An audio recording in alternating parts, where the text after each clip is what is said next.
মৰমৰ ছাত্ৰ-ছাত্ৰীসকল সকলোকে ভিডিঅ'টোলৈ স্বাগতম জনাইছোঁ। আজি তোমালোকৰ অনুশীলনী 12 আৰম্ভ কৰিবলৈ লৈছোঁ। কুৱেশ্যন 1 কুৱেশ্যন 1ত কি দিয়া আছে? লেখ কাগজত কিছুমান চিত্ৰ অঁকা আছে। সেই চিত্ৰটো উলম্ব ৰেখা আৰু অনুভূমিক ৰেখা সাপেক্ষে সমমিত হোৱাকৈ সম্পূৰ্ণ কৰিব লাগে। ইয়াত প্ৰথমটো চোৱা, এই চিত্ৰটো অঁকা আছে উলম্ব ৰেখা সাপেক্ষে সমমিত হোৱাকৈ ইটো চাইডত চিত্ৰটো আঁকিব লাগে। তো প্ৰথমতে তোমালোকে কেনেকৈ আঁকাৰ কাৰণে এটা কৌশল ব্যৱহাৰ কৰিব পাৰা, সহজ হ'ব আঁকিবলৈ। এইটো চোৱা, এঘৰ গৈছে, দুঘৰ গৈছে, তিনি ঘৰ। এই বিন্দুটো তিনি ঘৰ, তো তেনেকৈ এঘৰ, দুঘৰ, তিনি ঘৰত এটা বিন্দু দি ল'লা। আৰু বিন্দু দিয়াৰ পাছত বাওঁফালে দুঘৰ, এঘৰ দুঘৰত এটা বিন্দু দিলা। তাৰপিছত তললৈ আহিলা দুঘৰ। এইটো তিনিটা বিন্দু দিয়াৰ পিছত বিন্দুকেইটা সংযোগ কৰি দিবা পোনে পোনে আঁচকেইডাল টানি সংযোগ কৰি দিয়াৰ পাছত এনেকুৱা আঁচডাল পোনে পোনে টানি দিয়া। তো এইটো হৈ গ'ল ইয়াৰ উলম্ব ৰেখা সাপেক্ষে সমমিত চিত্ৰ। এতিয়া এই চিত্ৰটোক অনুভূমিক ৰেখা সাপেক্ষে আঁকিবা। ঠিক একেই ইয়াৰ নিচিনাকৈ তোমালোকে যেনেকৈ গন্তি কৰিলা যে 1 2 3 তিনিটা ঘৰ, 1 2 3 তিনিটা ঘৰত এটা বিন্দু দিলা। আকৌ ইয়াত হ'লে ইফালে গৈছে, গতিকে ৰাইট ছাইডত সোঁফালে এঘৰ দুঘৰ যাবা। আৰু ই তললৈ আহিছে, গতিকে ই ওপৰৰ ফালে যাব এঘৰ দুঘৰ ওপৰলৈ। তাৰপিছত এনেকৈ বিন্দুকেইটা সংযোগ কৰি ট্ৰাইংগেলটো বনাবা। তাৰপিছত এনেকৈ টানি দি এনেকৈ কৰি তোমালোকে কি কৰিবা, প্ৰথম যিটো চিত্ৰ দিয়া আছে সেই চিত্ৰটো হৰিজণ্টেল আৰু ভাৰ্টিকেল লাইন সাপেক্ষে সমমিত হোৱাকৈ চিত্ৰটো সম্পূৰ্ণ কৰিবা। তাৰ পাছৰ চিত্ৰটো চোৱা, যিটো লেখ কাগজত অঁকা আছে ইয়াক উলম্ব আৰু অনুভূমিক ৰেখা সাপেক্ষে সমমিত হোৱাকৈ সম্পূৰ্ণ কৰিব লাগে। তো প্ৰথমতে আমি চাওঁ ইটো চুকলৈ কিমান ঘৰ গৈছে, এঘৰ দুঘৰ তিনি ঘৰ চাৰি ঘৰ। তো এনেকৈ হিচাপ কৰা, এঘৰ দুঘৰ তিনি ঘৰ চাৰি ঘৰ। তো ইয়ালৈকে আহিব, এটা বিন্দু দিয়া হ'ল। তাৰপিছত চোৱা, এঘৰ দুই ঘৰ, ইয়াৰ পৰা এই 1 আৰু 2ৰ মাজত ই দুটা বিন্দুত মিলিত হৈছে। এই বিন্দু দুটা দি ল'বা। তো এঘৰ দুই ঘৰৰ মাজত ইটো সোঁফালে বিন্দু, বাওঁফালে বিন্দু দি ল'বা। তাৰপিছত এঘৰ দুই ঘৰৰ মাজত দুটা বিন্দু দিয়া হ'ল। তাৰপিছত যেতিয়া দুই ঘৰ কমপ্লিট হৈছে, তেতিয়া দুই ঘৰৰ ইটো চুকত এটা বিন্দু, ইটো চুকত এটা বিন্দু। এঘৰ দুই ঘৰ ইয়াত কমপ্লিট হ'ল। ইফালে সোঁফালে গ'লা এটা বিন্দু, বাওঁফালে গ'লা এটা বিন্দু। তো বিন্দুকেইটা সংযোগ কৰি দিয়া, এইটো বিন্দু সংযোগ কৰিলা। তাৰপিছত কি কৰিবা, ইয়াৰ পৰা ইয়ালৈ লগ লগাই দিবা। ইয়াকো ঠিক তেনেধৰণে লগ লগাই দিবা, এক লগ লগাই স্কেলেৰে লগ লগাই দিবা তোমালোকৰ, তেতিয়া পোন হ'ব। এনেধৰণে এই চিত্ৰটোৰ উলম্ব ৰেখা সাপেক্ষে সমমিত চিত্ৰটো এনেধৰণে আঁকিবা। ঠিক তেনেধৰণে বাকীকেইটা অৰ্থাৎ অনুভূমিক ৰেখা সাপেক্ষেও সমমিত আঁকিবলৈ হ'লে ঠিক একেধৰণে তোমালোকে এঘৰ দুই ঘৰ তিনি ঘৰ চাৰি ঘৰত এটা বিন্দু দিলা। তাৰপিছত এঘৰ দুই ঘৰৰ মাজত দুটা বিন্দু, তাৰপিছত দুই ঘৰ কমপ্লিট হওঁতে ইয়াত দুটা বিন্দু দিবা। তাৰপিছত এই বিন্দুকেইটা লগ লগাই দিয়া আৰু ইয়াক এনেকৈ জইন কৰি দিয়া, সংযোগ কৰি দিয়া। তাৰপিছত সেইকেইটা এনেধৰণে তোমালোকে এই চিত্ৰটো কমপ্লিট কৰিবা। তাৰ পাছৰ চিত্ৰটো চোৱা, পাছৰ চিত্ৰটো কিমানলৈকে গৈছে, এঘৰ দুঘৰ তিনি ঘৰ, গতিকে তোমালোকে তিনি ঘৰ এইফালে আঁকিলে এঘৰ দুঘৰ তিনি ঘৰত এটা বিন্দু দি দিয়া। তিনি ঘৰৰ পিছত তিনি ঘৰ পোৱাৰ পিছত এটা এম নিচিনা এম হৈছে প্ৰথম এঘৰ ওপৰলৈ দুই ঘৰ তললৈ, এঘৰ ওপৰলৈ আৰু দুই ঘৰ এনেধৰণে তললৈ আহিছে এনেধৰণে। তাৰপিছত এঘৰ ওপৰলৈ আৰু দুই ঘৰ এনেধৰণে তললৈ আহিছে এম। তাৰপিছত চোৱা, এঘৰ দুই ঘৰত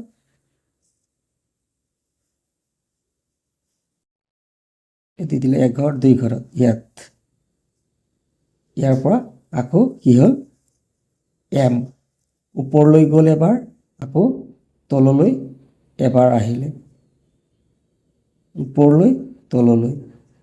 এঘৰ ওপৰলৈ এঘৰ তললৈ এঘৰ ওপৰলৈ এঘৰ তললৈ তাৰপিছত এইকেইটা সংযোগ কৰি দিয়ে এইটো হৈ গ'ল ইয়াৰ চিত্ৰ এনেধৰণে তোমালোকে বাকীকেইটাও আঁকিবা কেনেকৈ কৰিবা 1 2 3 তিনি ঘৰ 1 2 3 তিনি ঘৰ যাবা ওপৰলৈ এঘৰ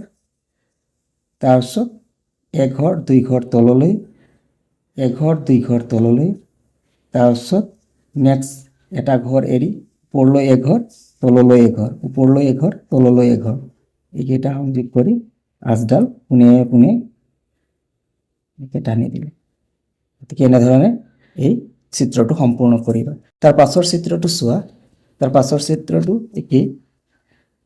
ইয়াত চোৱা কিমান ইয়াৰ পৰা কিমানলৈকে গৈছে এটা ঘৰ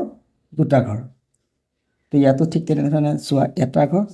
দুটা ঘৰ যোৱাৰ পিছত এম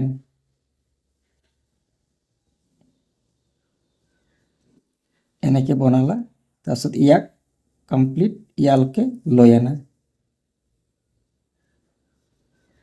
আমি কেনেকৈ এমৰ নিচিনা দেখা পাইছোঁ হয়নে গতিকে এনেকৈ টানি কমপ্লিট কৰা স্কেলেৰে ভালকৈ টানি ল'বা তাৰপিছত চোৱা ইয়াৰ পোনে পোনে এইখিনিত এটা বিন্দু ইয়াৰ পোনে পোনে এইখিনি ইয়াৰ পৰা উঠালা এনেকৈ পদুম ফুল বনোৱা হয় পদুম ফুলৰ নিচিনাকৈ ইয়াক ইয়াত বনাই তলত এনেধৰণে টানি দিবা এনেকৈ কৰি তোমালোকে চিত্ৰটো কমপ্লিট কৰিবা এই চিত্ৰটোত চোৱা অনুভূমিক ৰেখাডাল এইডাল আৰু উলম্ব ৰেখাডাল এইডাল গতিকে উলম্ব ৰেখাডালৰ সাপেক্ষে এই চিত্ৰটো আঁকিব ইয়াত ঠাই আছে আঁকিব পাৰিবা কিন্তু অনুভূমিক ৰেখা সাপেক্ষে লেখ কাগজখন নাই গতিকে আঁকিব নোৱাৰিবা এতিয়া আমি কি কৰিলোঁ এই অনুভূমিক ৰেখাডাল ধৰি ল'লোঁ ইয়াত আছে অনুভূমিক ৰেখাডাল ইয়াত আছে বুলি ধৰি ল'লোঁ আৰু অনুভূমিক ৰেখাডাল ইয়াত আছে বুলি ধৰি ল'লে চিত্ৰটো এনেধৰণে আঁকিব পৰা যায় চিত্ৰটো এনেধৰণে সম্পূৰ্ণ কৰিলোঁ অনুভূমিক ৰেখাডাল ইয়াত আছে সেইধৰণে এই চিত্ৰটো সম্পূৰ্ণ কৰিলোঁ কুৱেশ্যন নম্বৰ 2 ইয়াত কি দিয়া আছে এটা চিত্ৰ দেখা পাইছা তোমালোকে চিত্ৰ দিয়া আছে এই চিত্ৰটোত এক্স ৱাই অনুভূমিক ৰেখা সাপেক্ষে বিন্দুবিলাকৰ দূৰত্বটো উলিয়াব লাগিব এই ৰেখাডালৰ পৰা এ বিন্দু বি বিন্দু চি বিন্দু এই বিন্দুবিলাকৰ দূৰত্ব কিমান দূৰত আছে আৰু এই বিন্দুবিলাকৰ দূৰত্বৰ মাজত কিবা পাৰস্পৰিক সম্বন্ধ আছে নেকি সেইটো উলিয়াব লাগিব তো প্ৰথমতে এক্স ৱাই অনুভূমিক ৰেখাৰ পৰা এ বিন্দুটো কিমান আঁতৰত আছে চোৱা যে স্কেলেৰে জুখিও ইয়াৰ দূৰত্বটো উলিয়াব পাৰি কিন্তু ইয়াত সহজ হ'ব কিমান একক তেনেধৰণেও জোখটো উলিয়াব পাৰোঁ তো এৰ বিন্দুটো এক্স ৱাই ৰ পৰা কিমান আঁতৰত 1 একক 2 3 4 5 6 7 8 একক দূৰত আছে ঠিক একেধৰণে এ ডেছ বিন্দুটো এক্স ৱাইৰ পৰা কিমান আঁতৰত আছে 1 2 3 4 5 6 7 8 একক দূৰত আছে গতিকে এক্স ৱাইৰ পৰা এ বিন্দুৰ দূৰত্ব 8 একক আৰু এ ডেছৰ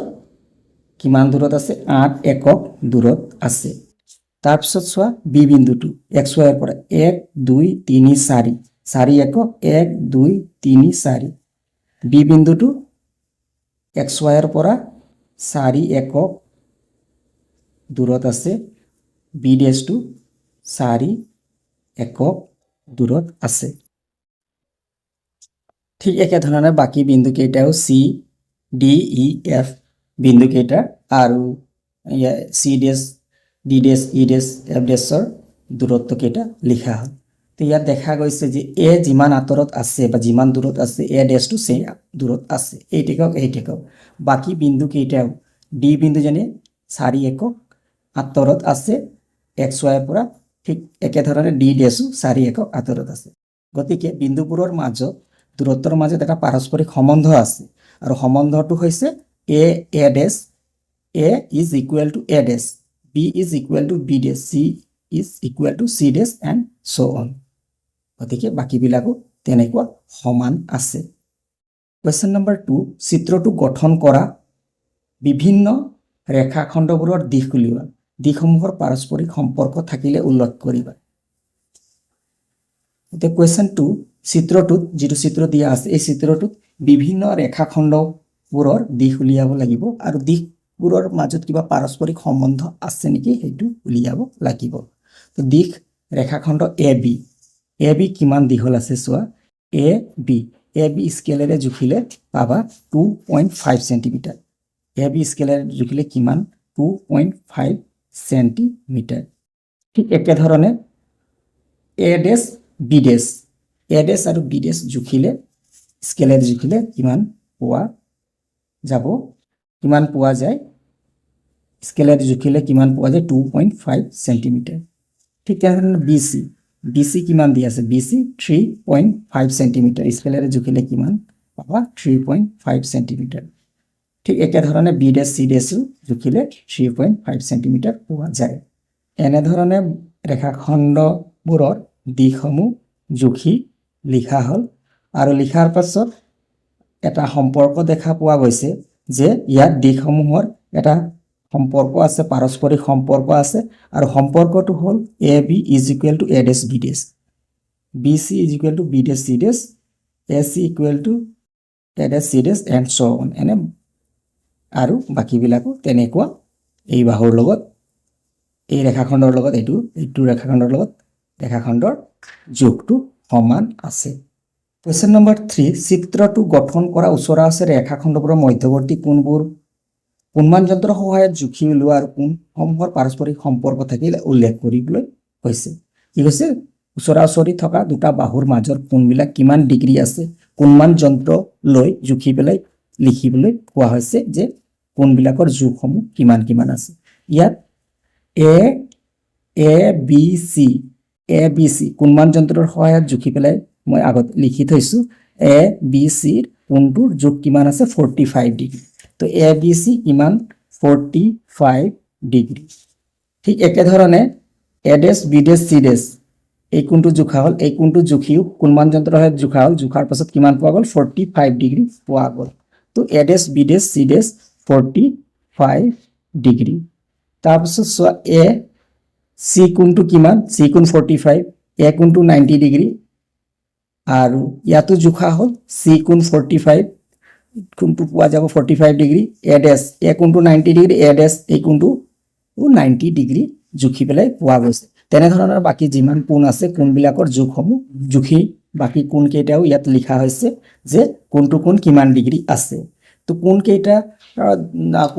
লক্ষ্য কৰাৰ পিছত দেখা গৈছে যে কোণসমূহৰ মাজত পাৰস্পৰিক সম্পৰ্ক আছে আৰু সেই সম্পৰ্কটো হৈছে যে এ বি চি কোণ 45 to A dash B dash C dash 45 degree A C B 45 to A dash C dash B dash 45 degree and so on question number 4 চিত্ৰটো সমমিত হয়নে যদি হয় সমমিতি ৰেখা বা ৰেখাবোৰ চিনাক্ত কৰা ইয়াত তোমালোকে চিত্ৰটো চাই ধৰিব পাৰিছা এই চিত্ৰটো সমমিত চিত্ৰ হয় এক্স ৱাই অনুভূমিক ৰেখা সাপেক্ষে এই চিত্ৰটো সমমিত চিত্ৰ হয় এক্স ৱাই সমমিতি ৰেখা আৰু আমি ইয়াক সমানে দুভাগ কৰিব পাৰোঁ নেকি আৰু যাতে এটা ভাগ আনটো ভাগৰ ওপৰত সম্পূৰ্ণকৈ মিলি যায় তেনেকুৱা এডাল টানিব পাৰি নেকি পাৰি ইয়াৰ পৰা এ ডেছলৈ এডাল এনেকুৱা উলম্বভাৱে ইয়াৰ পৰা এ ডেছলৈ এডাল যদি ৰেখা টানা হয় তেতিয়াহ'লে চিত্ৰটো সমানে দুটা ভাগত ভাগ কৰিব আৰু এটা ভাগে আনটো ভাগৰ ওপৰত যদি আমি পেলাই দিওঁ ভাঁজ কৰি বা দাপোন এখন সমতল দাপোন এখন যদি ইয়াত ধৰোঁ তেতিয়া সমতল দাপোনখন ধৰা দাপোন প্ৰতিবিম্ব এটা আনটোৰ সৈতে সম্পূৰ্ণ মিলি যাব গতিকে আমি এই চিত্ৰটোত দুটা সমমিতি ৰেখা পাম এটা হৈছে এক্স ৱাই ৰেখা আৰু এটা এ ডেছ এটা হৈছে এক্স ৱাই আৰু আনটো এ ডেছ গতিকে চিত্ৰটো সমমিত হয় আৰু সমমিতি ৰেখা দুটা হ'ল এক্স ৱাই আৰু এ ডেছ এইটোৱে হৈছে গুড আনচাৰ